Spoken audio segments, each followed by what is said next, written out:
অবিশ্বাস্য হলেও সত্য, মানুষ নয়, চিকিৎসা নিতে নিজেই হাসপাতালে হাজির একটি বন্য প্রাণী। তাও যে কোনো হাসপাতাল নয়, একেবারে প্রাণী সম্পদ ও ভেটেরিনারি হাসপাতালে চলে এসেছে এই হনুমান। কোনো দ্বিধা ছাড়াই সোজা গিয়ে বসে পড়ে চিকিৎসকের টেবিলের ওপর। বিষয়টি দেখতে পেয়ে হাসপাতালের কর্মীরা দ্রুত এগিয়ে যান এবং প্রাণীটিকে প্রাথমিক চিকিৎসা দেন। প্রাণী সম্পদ কর্মকর্তা ডাক্তার মাসুমা আক্তার এবং ডাক্তার আব্দুর রহমান শেখ হনুমানটিকে চিকিৎসা দেন। তারা জানান, হনুমানটির পেছনের অংশে আঘাতের চিহ্ন ছিল। চিকিৎসার জন্য সে বিভিন্ন জায়গায় ঘুরছিল। প্রাথমিক চিকিৎসা শেষে পর্যবেক্ষণে রাখা হয়েছে। প্রয়োজনে আরো উন্নত চিকিৎসার ব্যবস্থাও করা হবে বলেও জানান তারা। এসে প্রথমে আমাদের যে ট্রিটমেন্ট শেড ওখানে বসেছে, ওখানে কিছুক্ষণ থেকেছে। আমাদের যে ডাক্তার আছেন তার সাথে তার কিছু কথা হয়েছে।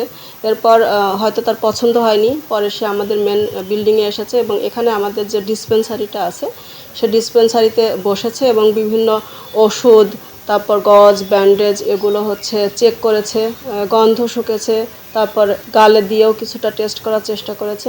তার চিকিৎসা দেওয়ার চেষ্টা করেছি, খাবার বিশেষ করে পাউরুটির মাঝে ওষুধ দিয়ে সে কিছুটা নিয়েছে এবং আমরা তার ক্ষত স্থান দেখতে পেয়েছি, সেটাতে আমরা ভায়োডিন দিয়ে ড্রেসিং করে দেওয়ার চেষ্টা করেছি। এদিকে হাসপাতালে এসে হনুমানের চিকিৎসা নেওয়ার বিষয়টি নিয়ে এলাকায় বেশ কৌতূহল সৃষ্টি হয়। প্রাণীর এমন সচেতনতায় কেউ অবাক আর কেউ মুগ্ধ হন। বাসা যাচ্ছিলাম, তখন দেখি ব্রিজের কর্নারে ওই যে কার্নিশ আছে, কার্নিশের ওপরে বসে আছে। বসে থাকলে অনেক লোকজন রয়েছে, আমি দাঁড়ায় পড়ে দেখলাম। তবে হ্যাঁ, এই ক্ষতটা এটি সত্যি কথা। অবাক তো অবশ্যই, একটা পশু তার ব্যথার কারণে, যন্ত্রণার কারণে সে যে আসলে অরিজিনাল যে এটি পশু হাসপাতাল, সে এখানে এসে যে ট্রিটমেন্ট নেছে, এটা কিন্তু একটা আশ্চর্যের বিষয়। শুনেছি এটা আমাদের খুবই মানে অবাক করেছে যে একটা প্রাণী কিভাবে বুঝে শুনে একটা দপ্তরে দেশের চিকিৎসাটা নিল। রোববার দুপুরে যশোরের ঝিকরগাছা উপজেলায় ঘটে এমন ব্যতিক্রম ঘটনা, যা স্থানীয়দের মাঝে বিস্ময় তৈরি করেছে।